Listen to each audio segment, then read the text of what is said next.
Welcome back to Absolutely Marvel and DC. We had a little bit of a breather, but we are here again. And if you want to see nearly daily videos of a bunch of guys talking about your favorite superhero movies and movies and TV shows, what? It's been a while. You're like, what's going on, guys? Welcome to the number 902. Coming at you, it's going to be Ollie Eye with Eye in the Sky. You know when I was younger, I was told I should get into radio. I've heard that too, and it's because I could do that. Because I can talk in an upwards inflection. That's it. Welcome to the show. I'm sorry, I didn't mean to interrupt you. Should we have like what's the shock jocks? Should we have like the boing fart? Yeah. Awooga. So the reason we're taking our time getting to the topic today is we're way behind on this because we were all on a break last week, and that was when they decided to release the Joker's face from the deleted scene of the Batman. Which I love this, Sal. I love when we're planning out a week. We're like, okay, so we got a week. There's not really anything coming out. We can watch Batman Forever on the backside. We can do Moon Knight. We can do Halo. All that can be done on Monday. Yep. Nothing's being announced. Nothing's coming out. The worst we'll have to deal with is a Thor trailer. Right. And they're like, and here's something you weren't expecting, and we're going to drop it on a Friday, so you can't even really plan for it. Yeah. Here is a deleted scene from the #1 movie of the month. Yeah.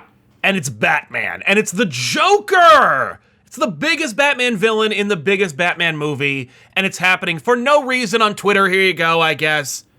I want to say, again, Sal, I was right You were. a second time. Yeah. Because he went to the prison to ask the Joker about how to handle the Riddler. And Dylan, I'm going to give you a challenge here. And if it appears that you guys know he was able to succeed, find my theory video where I said that is what... It's in the Batman trailer. Just go to the... Because I said, I'm pretty sure when that's going up, he's going to talk to the Joker. So I had the scene wrong, what scene it was. But... I did get the interaction with the Joker spot on because I said he's going to go to the Joker who's in prison to get tips on how to fight the Riddler. Yep. And he does. That's the scene. That's literally the scene. He's just That's it. It just wasn't in the trailer like I thought, but that was the scene. I love he gives him a file, and the file is like from GCPD. Like GCPD is like, we didn't give you authority to give him that file. Like, where'd you get that file? Like, yeah. And you're giving it to a psychopath. That being said. What'd you think of Barry Keoghan? I don't remember how to pronounce his name. His Joker. Okay, so I said this in my opinions short over on Comic Historian. I liked the appearance because I've always been a fan of like a creepy, scary Joker. Right. Like, I liked it when he cut his face off. It made very little sense, but I loved that visual because it made him look like a crazy psychopathic killer. Out of Batman's entire rogues gallery, I've always pictured the Joker as like Leatherface from Texas Chainsaw Massacre if he knew what he was doing. Because Leatherface is just... He's just going for it, yeah. Yeah. But if Leatherface had any form of real intelligence, I feel like he would be the Joker. Like, that's where he would go, because he's willing to just do whatever to torture people. Right. I've seen some art that likens that appearance to the Capullo-Snyder face-off run. Yeah. And that's what I loved about that. Yeah.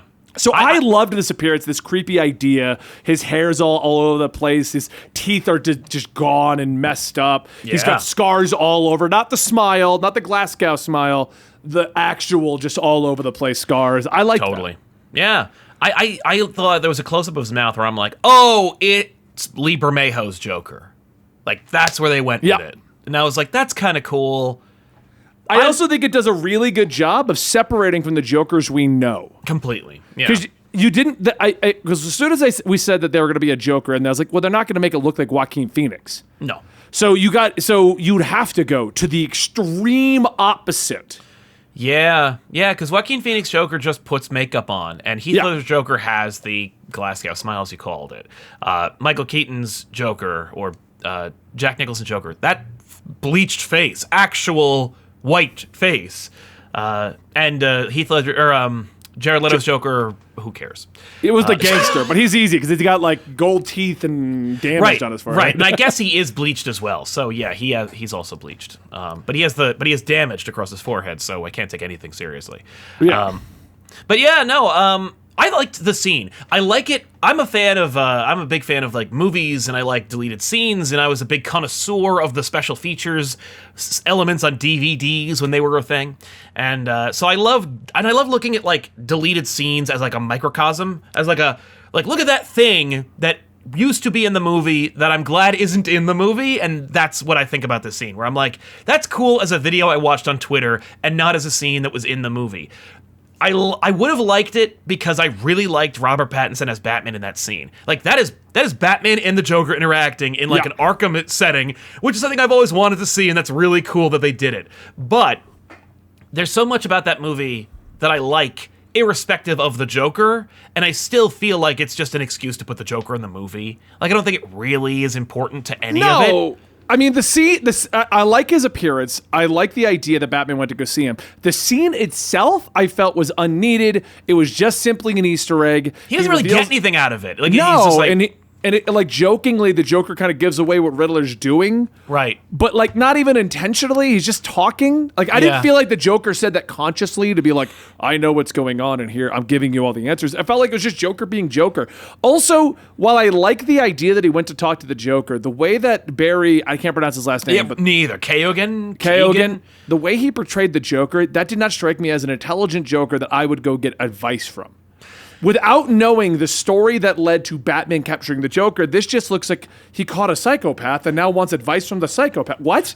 Right, it's implicit from the interaction, but I don't get it from the interaction. Like, I know from the context of the scene that he at least values Joker's intelligence, but the Joker's intelligence and insight is kind of on display, but not to the extreme where it's like, anyone would greenlight this. Like, no one at GCPD would be like, yeah. He felt rambly to me. Like, he didn't feel like, oh, this is a really intelligent guy. That he didn't, because I feel that they were going for the Hannibal Lecter vibe. Yes. That's what they were going for. Yes. And he didn't strike me as Hannibal Lecter. No. He struck me as Leatherface. Right. Yeah, Hannibal, like, if you want to do that, if you want a Calendar Man scene from Long Halloween and make it the Joker, like, you need to make that really compelling. It's got to be, like, spellbinding. You have to be in that scene and go, I don't want the scene to be over. Yeah. At this point, it was like, it was cool. And I that was a prevailing opinion I noticed from people online being like, their reactions to it. They were like, that was pretty cool. But no one said, like, I wish that scene was 20 minutes longer. Every scene with Hannibal Lecter, I want to be 20 minutes longer because you're getting so much out of that scene. I mean, Silence of the Lambs, people, if you've seen Silence of the Lambs. It's a perfect movie. Hannibal Lecter is more, and it's been a while since I've seen this, so correct me if I'm wrong. But I've seen a lot for some reason. He's more of a supporting cast. Like, Silence of the Lambs wasn't about Hannibal Lecter. It was about, I forget Buffalo her name, Bill. Clarice. Oh, Clarice Starling, Clarice yes. Chasing Buffalo Bill. And what made that hunt for a killer interesting was she was getting advice from another killer. So he was strong and important in the plot, but he was just Hannibal's over there. Hannibal's not the guy. He is until he isn't. Like, the movie knows. That's what's so brilliant about Silence of the Lambs. Now we're talking about this movie. But Silence of the Lambs is so brilliant because it is about Clarice and her ascension. Yeah. And Buffalo Bill is the main antagonist because he's the one who's killing people currently. But the movie knows that you're there for Hannibal Lecter. But see, here's what I've always thought about Silence of the Lambs. If it wasn't Anthony Hopkins, that's the actor's name, right? It is. It is indeed. Okay. If it wasn't Anthony Hopkins, Hannibal Lecter would just be a nobody, cool plot device. Dude, there was a movie. It's Anthony Hopkins that shoots that into the stratosphere as being like, where we're all like, Hannibal Lecter is like a guy. Yeah. And he got a sequel movie and a prequel movie and a TV show. Yeah. But I feel like if that was just not a good actor, wouldn't have been it. Wouldn't have mattered. It could be a good actor. There was a movie a couple of years before that called Red Dragon, which is technically a prequel, and then a remake with Anthony Hopkins in it. But Brian Cox played Hannibal Lecter in that one, and Brian Cox is a great actor, but he didn't bring the Hannibal Lecter character to the level that Anthony Hopkins did. Yeah, no, you're right. But I think that the director knew that, and they were like, we've got to make this, like, we got to, because the whole third act is just Lecter, you know, and then closure on Bill. You know, there's a great, the Bill closure is amazing, but also, like, there's a whole section of just Lecter, like, killing people, putting on their faces, escaping, being brilliant, like, all that's so good. But you're right, like, if you put it all together, like, I think that, I don't think supporting cast is the proper way to put it. Because, no, he is supporting. Like, he's not the main character. It is. What's the actress that plays Clarice? What's her name? Clarice Starling is. I'm gonna Google it real quick. But like, she's the star. She's the one that the movie's about. Silence of the like everyone always assumes Silence of the Lambs is about Hannibal Lecter. Right. Hannibal Lecter and Buffalo Bill are the antagonists versus Clarice. That's the point. Yes. And Buffalo Bill is like the main antagonist. Right. He's Jodie Foster. Jodie Foster. Thank you. Ugh. I gotta watch that movie again tonight. It's been so long since I've seen that movie. It's on Pluto like every day. So like, and every time it's on, I'm like, it's like The Fugitive. For me, I'm like, oh, it's on. I'm watching the rest of Sons of Lambs. You just leave it on. I can watch The Fugitive every day. Anyway. But anyway, back to what we're saying. Yeah, Batman. I felt like they were trying to make the Joker Hannibal Lecter. They were trying to escalate him to the next level. But the problem is we don't get to see this Joker doing anything. We don't get to see how he got captured. We don't hear the story. Like, it's not even like as they were walking, Commissioner Gordon's like, yeah, remember that killer that you met last time? And he did all these crazy things and lists them all out. And we're like, oh, that guy's smart. You should go talk to him. Yeah. In this case, I think that if you compare Hannibal to Joker, and why one works really well and the other one only kind of works is because you don't have a lot of, well, actually they do set up a lot of context for Hannibal before she even gets there. They talk about who he is and what he's done. They explain everything, so you're like, oh, that's why he's important. Right. But why would you go to a killer? And Batman assumes you know who the Joker is. That's the problem. They assume you know who he is, but also they're relying on like the makeup and the way he's performing it to tell the story, and it's just not enough. Yeah. So, it's a cool scene, though. I dug it, but I stand by my statement, though. I feel like that should have been cut, and so should have the secondary Agreed. one. I think the whole thing... Wouldn't it have been cool if that whole thing was just in the movie? Or not in the movie. Put it in... If the post-credit scene that they put at the end of the real movie and this were the whole thing that they pulled out and then released on Twitter, where it's like, you mean Joker was in this movie? Whoa! Like, and then everyone would have been like, that's really cool. I'm glad he wasn't in it.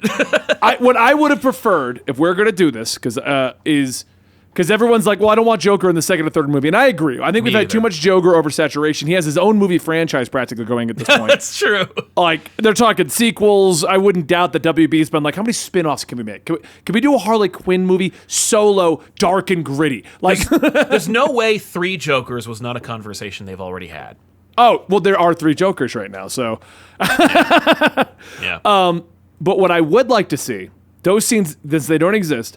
The concept of Hannibal Lecter's returned, but Joker never breaks out, but he is the guy that Batman references and talks to throughout the movie, and we get proper context of him in this world, because while I think it's a good idea, okay, everyone knows who Batman is. Like, I made the argument all the way back in Endgame that it's a terrible standalone movie, great for the franchise of the MCU, and I stand by that statement. If you, for somehow, have watched no MCU movie, and Dylan made the argument before, like, who the hell has seen no MCU movie? Right. But there's got to be at least one grandma out there, so my point always stands. Sure. But if you had never seen any of them, Endgame is a terrible movie. But we all seen them, so they work. Yeah. But I feel like this version of the Joker relies too heavily on us knowing who the Joker is. Yes. So they don't give him context, which makes it a fun Easter egg, which is why it was cut. Yep. Because it just shows up, and he's like, there was probably a line before that where he's like, Gordon, I gotta go see the other guy. Or I gotta go see, or he would. I guarantee you, they wouldn't even said the Joker. It was like the clown, the man who laughs, like some kind of line that like is an allusion to a comic book, because there's a lot of those in this movie, which I'm very happy about. But yeah, no, it's fine, it's cool. I dug the scene, but again, it's great that it's not in the movie. As a fan of Batman, Joker, I've got literally 3 Batman-related family tattoos on my arm. So yes, of course, I loved having the Joker in there, and at least it's not Jared Leto's Joker. Yeah. Or and it would have been weird for Joaquin Phoenix's Joker to be in there, even though it would have. I think the timelines do match up. It still would have been weird. I would have been like, nah. They vaguely, but yes, they could have. They could have matched up. Yep. They still could. This is like another Joker.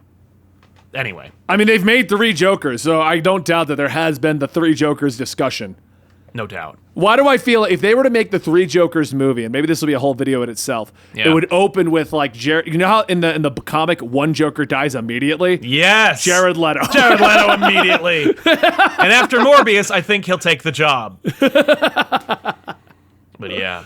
All right. Well, we are absolutely Marvel and DC. Stick around as we come back every day talking about your favorite superhero movies and TV shows. Join the Absolute Armada today by hitting like, subscribe, and joining our little family over here. Let us know your thoughts on the Joker down below. Tell me if I'm completely wrong. Go ahead.